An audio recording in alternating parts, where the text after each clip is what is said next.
అందరికీ నమస్కారం అండి. మరి మనలో చాలామంది టీచర్స్ ట్రాన్స్ఫర్ నందు ఒక స్కూల్ నందు నుండి ఇంకొక స్కూల్కి వెళ్ళడం జరిగింది. ఈ వెళ్ళే ప్రక్రియలో వాళ్ళు యొక్క హెల్త్ కార్డు వాళ్ళ యొక్క పాత స్కూల్లో ఉండిపోయింది. మీరు అబ్జర్వ్ చేస్తే కొత్త స్కూల్లో ఉండడం లేదు. దాన్ని చాలామంది అప్డేట్ చేసుకోలేదు. మరి కొత్త స్కూల్లోకి ఏ విధంగా మార్చుకోవాలి? మన సెల్ ఫోన్లో చేసుకోవచ్చు. ఇది చాలా సులభమైన ప్రక్రియ. మరి ఇక్కడ గూగుల్ ఓపెన్ చేసి ఈహెచ్ఎస్ అని టైప్ చేయండి. మీకు ఈహెచ్ఎస్సిపి ఓపెన్ చేస్తే ఈ విధంగా వస్తుంది. దీంట్లో ఈ పోస్ట్ ఉన్నటువంటిది పనిచేయట్లేదు. ఇది చూడండి, ఈహెచ్ఎస్ వైఎస్ఆర్ హెచ్సిటి గవర్నమెంట్ ఇది పనిచేస్తుంది. మనకి కొత్తగా బ్రౌజర్ని డెవలప్ చేస్తారు. ఇక్కడ ఈ వెబ్ పేజ్ని ఇక్కడ లాగిన్ దగ్గర ఈ సైన్ ఇన్ దగ్గర ఈ ఎంప్లాయీని సెలెక్ట్ చేసుకోండి. వస్తుంది ఇక్కడ యూజర్ నేము, పాస్వర్డు, అదేవిధంగా ఇక్కడ ఎంప్లాయీ అయితే ఎంప్లాయీ సెలెక్ట్ చేసుకుని లాగిన్ అవుతారు. ఒకవేళ మీరు యూజర్ నేమ్ ఏమవుతుంది, మీ యొక్క ట్రెజరీ ఐడి యూజర్ నేమ్ అవుతుంది. పాస్వర్డ్ గుర్తులేకపోతే ఫర్గెట్ పాస్వర్డ్ని క్లిక్ చేస్తారు. మరి ఇక్కడ క్లిక్ హియర్ టు ప్రొసీడ్ కొట్టండి. మీ యొక్క ట్రెజరీ ఐడిని టైప్ చేయండి. టైప్ చేసిన తర్వాత లాగిన్ యాజ్ ఎంప్లాయీ పెడతారు.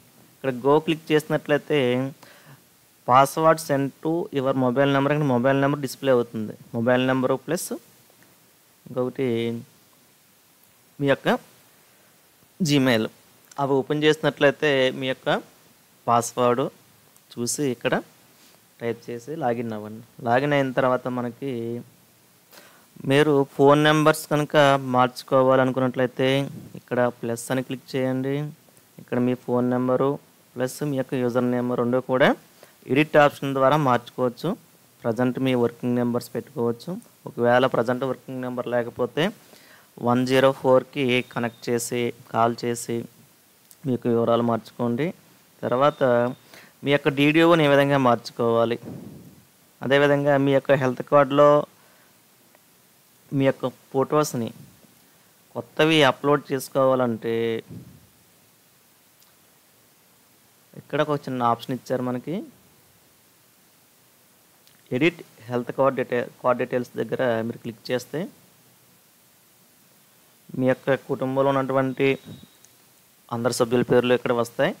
ఇక్కడ ఎడిట్ ఆప్షన్ని క్లిక్ చేయండి. ఒక కొత్త పేజ్ ఓపెన్ అవుతుంది. ఇక్కడ మీ యొక్క అబ్బాయి లేదా అమ్మాయి ఫొటోస్ చిన్నప్పుడు కనుక పెట్టినట్లయితే కొత్తవి తీసి మీ మొబైల్ ద్వారా ఈమెయిల్కి సెండ్ చేసుకుని ఇక్కడ చూస్ ఫైల్ ద్వారా అప్లోడ్ చేసుకోవచ్చు. తర్వాత సబ్మిట్ కొట్టండి. అదేవిధంగా ఇక్కడ బ్లడ్ గ్రూప్ కంపల్సరీ ఏదో ఒకటి ఇవ్వాల్సి ఉంటుంది. టెస్ట్ చేస్తే పెట్టండి, లేకపోతే ప్రస్తుతానికి గ్రూప్ సెలెక్ట్ చేయండి. ఇక్కడ రిలేషన్షిప్ని ఎంటర్ చేస్తారు. నెక్స్ట్ ఇవి రెండు కూడా మన టీచర్స్ అయితే మీ యొక్క వివరాలని ఫిల్ చేయిన తర్వాత సబ్మిట్ ఆప్షన్ని క్లిక్ చేసుకోండి. నెక్స్ట్ ఇప్పుడు డీడీఓని ఏ విధంగా మార్చాలి? ఇనిషియేట్ హోమ్కి రండి.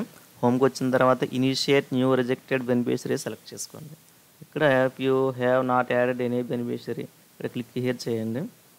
నెక్స్ట్ ఇక్కడ అబ్జర్వ్ చేయండి. Note, please cross check the DDO details before submission of the form and the same DDO has to approve the application for adding or removing beneficiaries. Any changes required for DDO, please click here. DDO change చేసుకోండి, ఇక్కడ చేసుకోండి. ఇక్కడ చూడండి మన వివరాలు మామూలుగా వస్తాయి.